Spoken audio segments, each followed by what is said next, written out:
Assalamualaikum warahmatullahi wabarakatuh.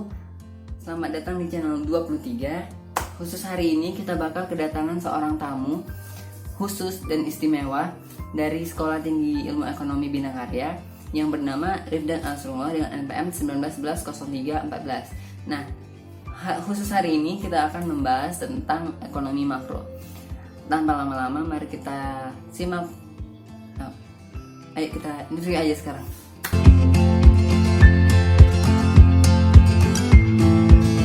Bagaimana menurut Anda perubahan suku bunga dapat mempengaruhi permintaan uang di masyarakat dan dampaknya terhadap kegiatan ekonomi? Yang pertama kita harus tahu dulu apa itu suku bunga. Jadi suku bunga itu dapat dijelaskan secara singkat bahwa masyarakat akan bereaksi pada perubahan suku bunga secara relatif terhadap kondisi perekonomian terkini. Contohnya secara realnya gini, kalau misalnya di bank gitu bunganya jadi turun atau lebih rendah, maka masyarakat akan bereaksi suku bunganya rendah nih, ayo kita pinjam uang di bank. Nah, dengan banyaknya orang pinjam di bank, terus buka usaha, buka jalan ekonomi baru lah gitu. Jadi itu kayak secara nggak langsung berpengaruh pada kebijakan internasional. Jadi dapat disimpulkan bahwa setiap suku bunga ini harus dilihat dari tiga sisi. Yang pertama, perubahan perilaku masyarakat, yang kedua konsumen, yang ketiga pebisnis, yang keempat investor.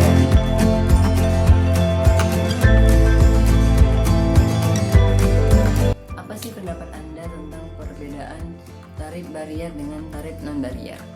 Nah, untuk pertanyaan tarif non barier dan barier, kebijakan tarif barier adalah pengenaan pajak terhadap barang-barang yang masuk ke dalam negeri, sedangkan yang non tarif itu kebalikannya, barang berkurang dan harga menjadi naik.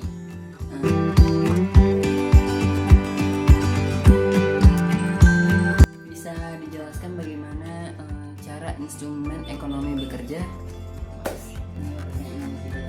Instrumen kebijakan ekonomi.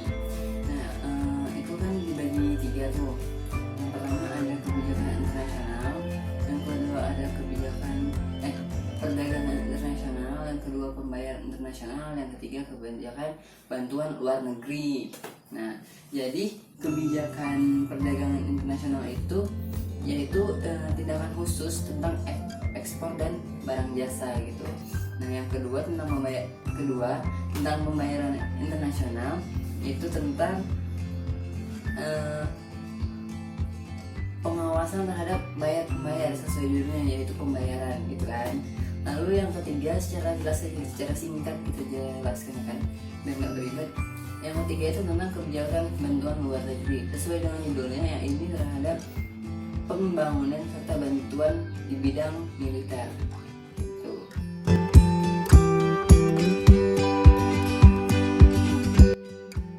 Nah, menurut Anda, apakah yang dimaksud dengan perekonomian terbuka? Perekonomian terbuka adalah perekonomian yang melibatkan diri di dalam perdagangan internasional, yaitu dalam ekspor dan impor, dalam hal barang, dalam hal jasa, serta dalam modal.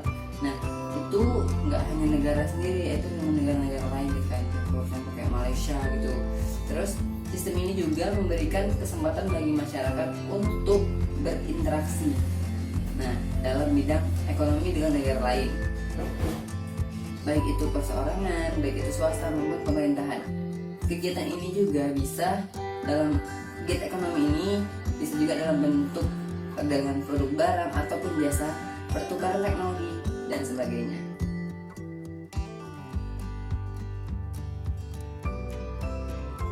Nah, menurut Anda apa sih faktor-faktor yang menyebabkan proses pembangunan itu menjadi terhambat? Yang pertama itu ada perkembangan produk dan tingkat pendidikan yang rendah, kan? Nah, jadi sesuai yang saya katakan tadi, kalau misalnya Indonesia ini kan sumber daya manusianya dibilang rendah gitu kan, ditambah lagi tingkat pendidikan yang rendah juga, jadi tidak saling mendukung. Kalau misalnya penduduknya sudah mumpuni dan sumber daya manusianya tinggi, dalam artian mereka itu siap kerja lah, dan ditambah dengan pendidikan yang tinggi, maka ini proses pengembangan itu pun akan lebih cepat. Nah, yang kedua tadi ada perekonomian yang bersifat dualistik. Ini lebih ke kayak sistem ekonomi atau sistem pasar lah. Dengan sistem pasar itu cukup rendah ataupun tidak bagus sistemnya, jadi menyebabkan ya jalannya pasar itu jelek. Kalau jalannya pasar itu udah jelek, maka proses pembangunan itu pun akan terhambat gitu.